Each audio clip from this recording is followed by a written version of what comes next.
All right, good evening, everybody. Welcome to the Developer Dynasty here on our Wolverine Studios Twitch channel. We are very excited this week to be talking Draft Day Sports College Football 2023. We posted the announcement earlier today, a reminder that Friday would be the start of First Access. So we'll talk a little bit about that tonight, but it's going to be a very, very big week for college football here at Wolverine Studios. As always, on the Football Developer Dynasties, we are joined by the creator of these amazing games, Brooks. Say hello to everybody. Hi, guys.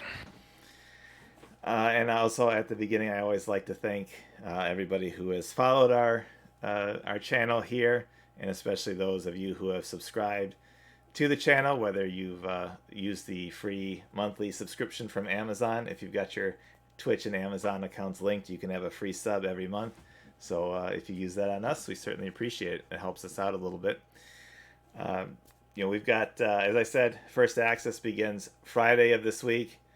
So, we're going to talk a little about that. But before we get to it, we're going to talk about some more of the new improvements. We did a Developer Dynasty stream a couple weeks ago, kind of showed off a first look at the game, and we're going to take a look at a couple new things here as well tonight, get you hyped up for the start of First Access.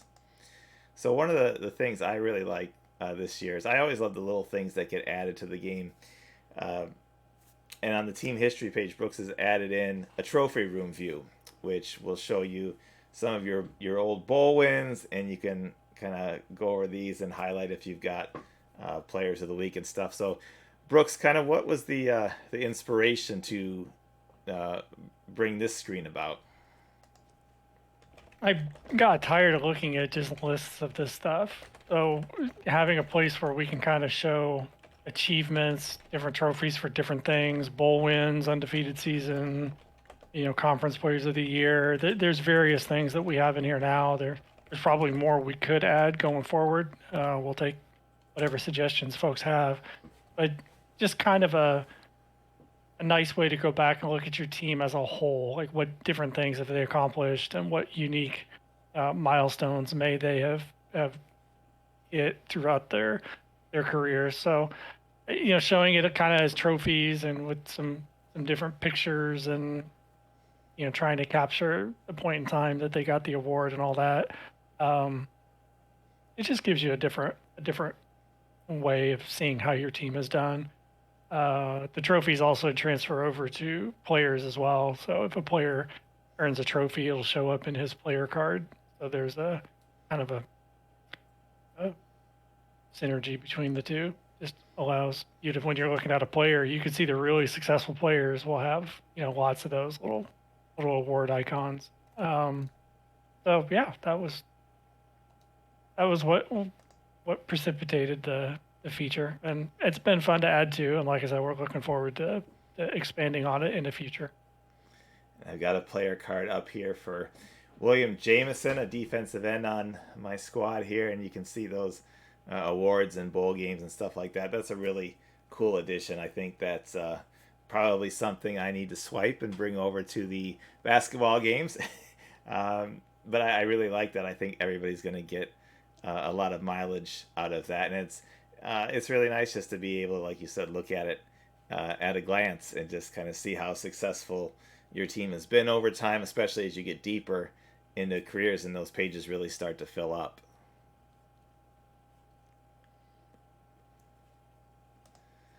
Yeah, definitely. It's anytime we can add more graphical elements, more immersion, so you can see these players winning different things. The more exciting the game gets, and the more fun little nuggets people can gravitate towards as they're looking through all these different screens. So yeah, a good one. Yep, and I know people like features like that, but they also like big things in the game, big changes too. And definitely, there's been a number of huge changes in the recruiting side of things. We have Monarch Pride asking about the transfer portal in the chat here, and I know that the transfers have been expanded, and there's even new recruiting periods here, which I've got in the game here to recruit these extra transfers and stuff, right, Brooks? Yeah, in CF22, there were abilities for players to transfer and for teams to do some last ditch recruiting to try and sign them after the season, the end season and new season flipped over. The problem is it wasn't super apparent. It wasn't super easy to figure out who had signed already, who hadn't signed, how many scholarships you had left, and so on and so forth. So we've expanded on it. Uh, we've added a feature for decommitting. So if you go through the coaching carousel and coaches leave or um, get fired or whatever, then there's a chance that some of your commits that you had won during the previous season will decommit and go back into the pool.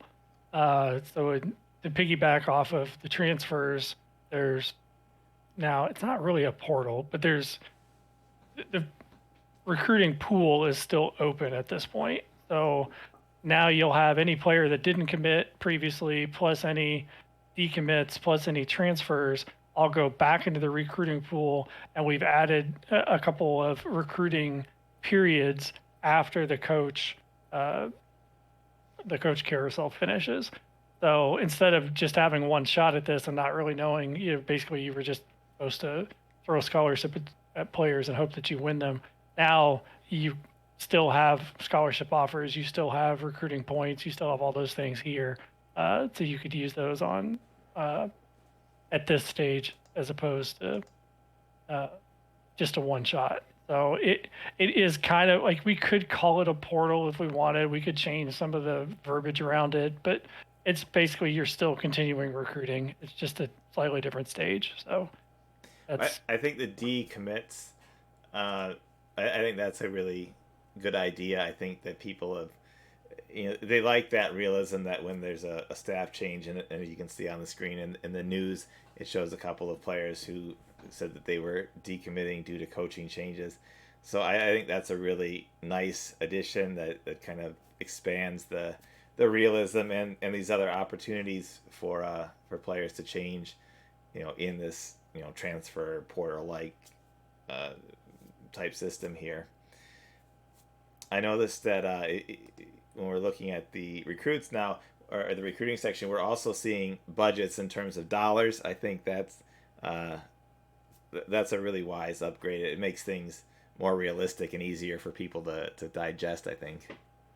Yeah, the tricky part was figuring out some kind of conversion formula on that so that the numbers are believable, but I couldn't completely rewrite the recruiting engine to accommodate it. So there's been kind of a factor conversion between what the points used to be and what dollars are now. So that's kind of how we have it set up. It's you spend dollars now to do the different actions. Um, it just adds a little bit of more immersion. We take a lot of these suggestions from folks in the forum or folks on the beta team or previous players where you know more immersion, more just easier to understand screens, easier to understand how to play the game kind of thing. And that's kind of where this one came from. It was relatively straightforward to do. So I was happy to add that to DF23. The dollars, they're just easier to read. Just makes the screens look a little more uh, believable, immersive. Yeah, and I think that it kind of it makes sense, especially the college basketball game uses is always used dollar figures and stuff like that, and it's we can't get them exact, but we can get them to a range that it makes sense within the game, and it's kind of easier to track and kind of makes more sense for the player using the dollars that when they think about what their budget is and how much they're going to spend of it rather than spending 2 points or 10 points or something like that, which doesn't really register as well, I think for the average player. Yeah, we hope it makes a little bit more sense. Makes the screens a little easier to read. We did some little layout tweaks and some button changes and text changes just to try and make these screens a little easier to use. So. And for people who are new to the game, and they look at recruiting and say, well, this is uh, a lot. It might be a little overwhelming at first. There's the options, of course, to delegate the recruiting and the scouting and the outreach. And I've also noticed that you added this year the recruiting help links at the bottom for some of our old recruiting videos, recruiting guides, scouting guide, things like that. So really, a lot of opportunities to help, especially new players, get into the game here. Yeah, I mean, as more people play the game and they run into questions, some of it we answer via our support portal, and we add solution guides and things like that. Some of the stuff ends up on our forum. Some of it's just discussed in Slack channels, and some of it we've actually created YouTube videos for, um, which I think is really helpful to see. Somebody who knows how the game works going through and focusing on a particular aspect of it, such as recruiting. So yeah, Asgard had gone through and created a series of recruiting videos. They're not for CF23, so they're a little bit, they're just, they match the screens from 22, but the concepts still apply. The way that you approach recruiting, the way that it works behind the scenes, all that stuff's all still applicable. So yeah, you know, as we get more and more of those videos, and as we get more and more people playing the game and more documentation, we're happy to put links to try and help people out, so it's not so daunting. And yeah, even if you don't want to get as detailed with your recruiting, you could still turn on coach recruiting, and your team will do just fine. I mean, the AI recruiting is relatively decent, so for those people who aren't as interested in that part, they can skip over it and still have fun with other aspects of the game. Yeah, and in terms of the videos, Asger did a great recruiting session, and like you said, most of the information is still valid. Obviously, we're not rewriting how recruiting works every year, so the strategies are valid. The screens have changed a little bit. Plus, we've got our community manager, C. Jackson Cowart, who has started a Draft Day Academy series on our YouTube channel. He did a couple so far for college basketball, but he'll be branching into college football soon. He's going to change his Draft Day Dynasty stream over to College Football 23 starting on Thursday. So we're going to have more and more information coming out there. So if there are specific areas that people want to see more kind of help or tutorials on, please let us know, and we may continue to make different videos for that to to kind of be a help. And I think it's great that we can access them right through the game here. Yeah, I'm looking forward to seeing what he does with his dynasties. Yeah, he's pretty excited to get into it this week. Yeah, and he's just like any other user as far as we're concerned, right? If he comes across different items that don't work well for him, or if he comes across things that he sees, the community feedback as they're watching his streams, or issues that he runs into, whatever, we're going to take all the feedback that he gives us and all the feedback he gathers from the community as well, and use that to improve things. You mentioned First Access this coming weekend. That's where we get a lot of our feedback from. Kind of our power users, the folks who really like the game, want to get the game in advance. Those are the most passionate players, and they tend to give us great ideas and great feedback during First Access. And there is still time during First Access for us to add more polish, add more. In some cases, we can add decent size features even in First Access period. So we've already passed through beta. That's where we kind of have folks check things, make sure we haven't done anything super game breaking, but we still want to take advantage of the community and get more feedback, more ideas, and any last minute features that we have time to put in, or things that people see as they're going through First Access, let us know, and we're happy to take a look at them. I like how on the player cards for the recruits, let me bring up another one again, you have the history of who they visited, who what facilities they toured, things like that. I think that's a really cool thing to kind of give you an idea of who else has been interested in the players, and kind of who you're up against. Yeah, the college games, some of these things are difficult because how much emphasis do you place on a player that's only in your program for 3 or 4 seasons, right? So the difference in college and pro can be a little bit different, but that still doesn't mean that we can't put some history about the players and details about what their careers were in college, the trophies and the different bowl games they've won and those kinds of things. Because these players, we hope that people would enjoy the college football game enough that they play through it, and then they take these players that are graduating and they export them into the pro game and they continue their careers there. So we still want to pay a little bit of service to the players on the team so that they can create that immersion and that everybody's always craving. And that's one of the fun things. You find a few players on your team that you really like and you follow them and you kind of want to know what all they went through to get where they're at. So yeah. Yep, and I noticed on the dashboard page too, you have the pipelines listed here. I always get a lot of questions about how the pipelines work in college basketball. I assume probably you get the same thing about the pipelines here. So can you just explain real quick what the pipelines do for recruiting? Sure. Pipelines can be, they're basically recruiting bonuses. You get more points, you have more effective points if you have a particular pipeline into a state.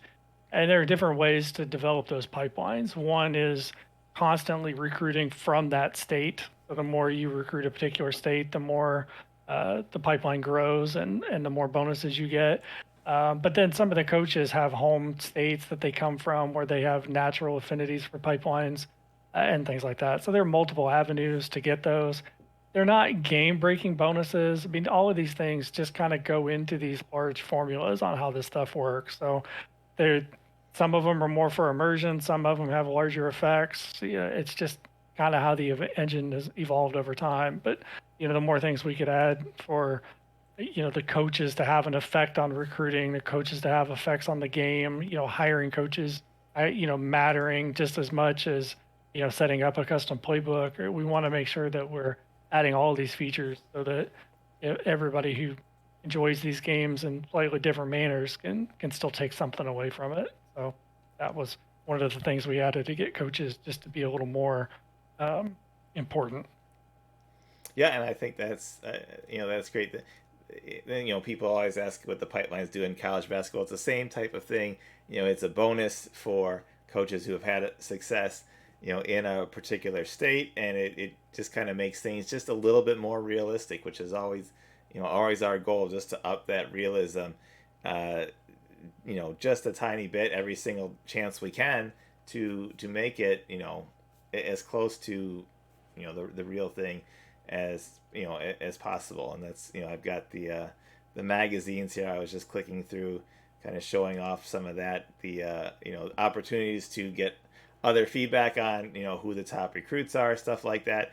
I think sometimes when people play, maybe they miss the things in sections like the media or the almanac or the history, stuff like that. So I always like to kind of click around those a little bit when we're doing the streams, so that people don't forget about that additional information, which really expands on the game world. Yeah, we run into the same problem. I mean, we create these screens, we build them up based off of feedback and things that we want to do and previous versions of the games, and then we come back to them and we update them and tweak them. And some of these screens we forget are there. We have to go back and refresh our knowledge of what we were doing at the time and why the screen is there and what pieces of it need to be improved and so on. But yeah, it's really easy to just get lost in all of these things and forget all of the features that have been added and the fun stuff that's in some cases hiding on some of these screens. And there'll be things that we've added that we forget to mention. I mean, it's just the kind of the nature of it. Adding badges for captains, adding little badges for a top 300 recruit, right? There are little things like that we add that aren't particularly difficult, and because they're not difficult, I get them in quick, but then I forget about them and move on to the next request or the next good idea. So even though we don't mention all these things on these streams, or they're not necessarily mentioned when we do patch notes or release notes or whatever, we are constantly trying to evolve the game and adding more and more features to this thing as we go. Yep, and I noticed Monarch Pride had asked about creating a play, so I just kind of switched over here to the custom play, creating screen, pulling that up. Obviously, you can create a whole playbook, plays, all you really can game plan to an enormous amount of detail in the game, just so you can really have a plan that fits your team because in college especially there's such a wide variety of players that different schemes work better, different you know not every there's not so many superstar players that just sort of average players are important, and in being able to customize the way that you run your team and the plays you run, stuff like that, I think really drives home that realism, and is an important factor in the college games here. We we spend a lot of time tuning the AI, tuning the engine, tuning the way that the play results come out. And as part of that, we find plays that work better than others. We find custom plays that people have created that work better than others, right? We're constantly going back and forth between making the AI better and finding different scenarios, end game, kneeling, spiking, timeouts, penalties, right? We're just constantly trying to add more and more decision points and more scenarios. And that's all part of the engine. And we've touched a little bit in the creative play to tweak some things that were oversights before, related to different formations needing play action check boxes. I mean, there's constant feedback. There's constant stuff that comes in either from previous versions or even during beta. So yeah, we're constantly going back and looking at those things and trying to improve. We don't always touch every screen, every release. The game is just too large for that for one developer to do. But we try and hit the high points. We try and focus on a particular area for each release to make the game better. This particular release is more focused on fixing up recruiting a little bit, adding the decommits and the rotations and the transfers and that kind of thing, because that's what a lot of people were asking for. And alongside that, we've added things like the I've completely lost my train of thought. Yeah, well, all the There's just so much that's here that we covered a bunch of it in the last stream. We're covering quite a bit tonight, and I'm sure there'll be even more as we go into the rest of this week and yeah, we talked first last time access about period. the changes with the the substitutions, and being able to different weightings of things, different packages, the backup package, the updated movements for coverage for players. For anybody who didn't catch the first stream, you can catch it on our YouTube channel. We talked a lot about kind of the gameplay, actually the actual on the field stuff, and kind of how things had improved and changed there. And obviously we've spent tonight talking mostly about recruiting, because recruiting is such a huge part of the game, and the new college world where players transfer so frequently now and so quickly, so the addition of extra recruiting periods here for those transfers and stuff like that, those have been big focuses of the game, and I think that we have the basic. We've had a complete game for many seasons now. There's not like a huge new thing, like recruiting is not new to the game, but it's always been in the game. But so there's not really a lot of opportunities to introduce giant new features. We focus on making things better, more realistic, adding like the option for the 16 team playoff this season. Um, you know, you kind of take what we've got as the base, and we always try to improve it with with every version. And I think that you and Asker have done a really good job with this one again. And I know you mentioned some things that Asker has been working on in the past couple of days, especially. Uh, I know that it's a lot of behind the scenes stuff, but if you want to kind of just 10,000 foot view of what he's been adding. Yeah, we'll probably have to have a separate stream just to let him go through the details of what he's thinking with this new module. But it's basically an extension to the strategy screen for game planning specifically. He's looking at enhancing it to make it a little more detailed as far as prepping for particular opponents. There's going to be different ways of handling specifics that you want your team to focus on for game planning. I think it's going to be an interesting feature. It allows you just to tailor your game plan just a little bit more for specific opponents, trying to stop the top team that trying to knock off that number one team or the number one team in your particular conference or whatever. So I think he's having fun taking a look at that. That's something that like I said, he'll expand on, and we will continue working on through the rest of this week and through first access. The other big thing that I've been working on this week, which is why I'm just completely spacing out on some of these other things that we've been working on. I've been working with the mod creators to enhance the ability to mod the real world mods specifically, or anybody else who's creating mods to update custom fields and bowl logos. So we've also added the ability to do weather patterns in specific stadiums and that kind of thing for the bowl games. So we're hoping that makes the bowl games a little bit more immersive for the people who want to do customizations there, whether it's through graphics and logos, or whether it's their accurate weather, or just having the locations on the screen where the games are actually being played. So we put a lot of work into that throughout the beta period, and we love all of the modders that are working on this stuff. We got some guys that have done some fun stuff, so looking forward to continue to enable them to do what they do. And I think they're always giving me feedback that I try and get implemented for the game so that they can improve their mods and enhance them and make it more fun for everybody to use. Yeah, definitely. Huge shout out for our mod community with all of our games. I know a lot of people. The first thing they do as soon as they download the games is they go right to the mods and get the mods. And we've got a couple of guys who have over the years have just been there every single game, every single season, tweaking the mods to make sure they work with the newest version. So a huge shout out to our mod guys, because they really take the game to another level for a lot of people.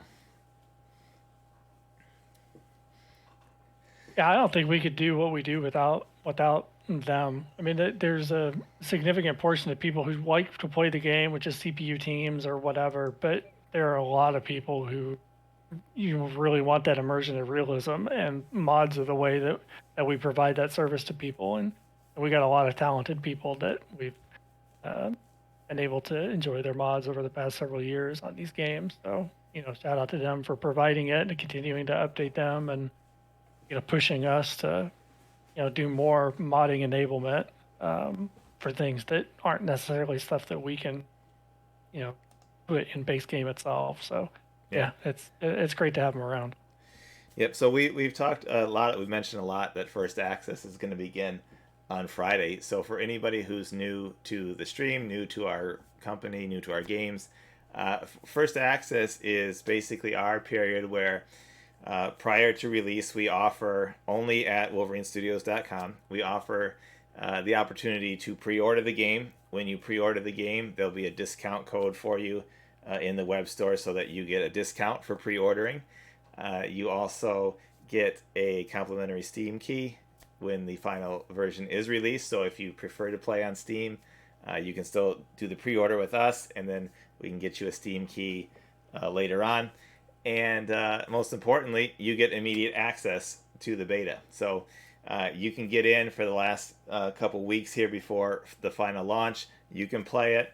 If you want to report things that, if you come across anything that's not working properly and want to report it, if you come across things that, you have suggestions on and want to make, suggestions to Brooks and Asger about things that they might be able to add at the last minute, you can do that. It's an opportunity for you just to get in and provide us kind of feedback in the final days before the official launch. We really appreciate everybody who purchases it in the first access mode and does some testing for us and kind of a final look around, just because we are a small indie company. We don't have a team of paid testers and things like this that we have some internal guys who volunteer their time prior to this stage, and we certainly appreciate the work that they do. But in order to get it to a larger audience, we have this first access program where we open the game up to anybody who wants to purchase, and you pre-order and you can start playing on Friday. So if you're excited about the game, we'll see you on Friday for that. If you want to wait and see, that's perfectly okay. We offer a free 100% playable demo of all of our games when they are officially launched. So if you want to wait a couple weeks, try that free demo out and see how you like it, and then make your purchase then. That's perfectly okay too. Yeah, we also encourage you to check out the Wolverine Studios Twitch stream and YouTube videos for when our newly minted community manager starts launching his football career. That's going to be interesting. Yep. I'm sure he's going to find all kinds of fun stuff and give people lots of opportunities to see all the different screens in the game that maybe they weren't aware of. Obviously, he's going to have his own play style and how he does things, and I think it's going to be fun to watch. Yep, and he got a hold of the latest beta today, so he's already started to dive in and poke around a little bit. So C. Jackson Cowart will be here on this very Twitch channel on Thursday night, like he always is. And if you caught any of his seasons with College Basketball 22, you know what an exciting time that is, especially the one where he hit a buzzer beater to win and screamed and went wild there for his audience. So you never know what will happen when he starts playing, and definitely want to come back on Thursday night to our Twitch channel right here and check it out. So Brooks, any final words before we sign off for the night and kind of hunker down for the final days before First Access begins? And no, not really. We just appreciate all the support in the community. And I mean, obviously, this is one of the more difficult times because we're trying to do a release, but it's also an exciting time because we're doing a release. So, we appreciate all the folks chiming in and helping, whether it's with beta or first access or, playing the previous games, keeping up on the forums, helping us with everything, just generally being fans of Wolverine Studios and the football games themselves. So thanks for that, and we're looking forward to another fun release. Yeah, absolutely. It's really exciting when we kick off the new kind of rotation of games. We moved college football to the front of the line this year so we could have it in your hands for college football season. I know I'm seeing on all my social media posts, so many days until Michigan football kicks off, and I'm excited for a new season, and I think being able to get into our college football game at the start of the season rather than the end is going to be something that everybody appreciates this year. So thank you to all you guys for coming out to the stream. Thanks to Brooks as always for joining us. Remember, Friday exclusively at WolverineStudios.com. First access will begin. The official launch is slated for August 26th at Wolverine Studios. We're working with Steam to see when we can. Hopefully, it'll be the same day there, but we always have to kind of wait to see what place we get in the testing and get everything approved and ready to go on Steam. But the game will be available on Steam as well. And let's get ready for another exciting season of college football with Draft Day Sports College Football 2023. Thank you to everybody for coming to the stream. Our followers, thank you to those who have subbed to our Twitch channel here, and we will be back live here on Twitch on Thursday night with community manager C. Jackson Cowart taking his first attempt into college football 2023. So you'll get an opportunity to see it in action right before you can jump in first access on Friday. So thanks everybody for coming out tonight, and we will see you on Thursday here on our channel and Friday in the web store for first access. Have a great week.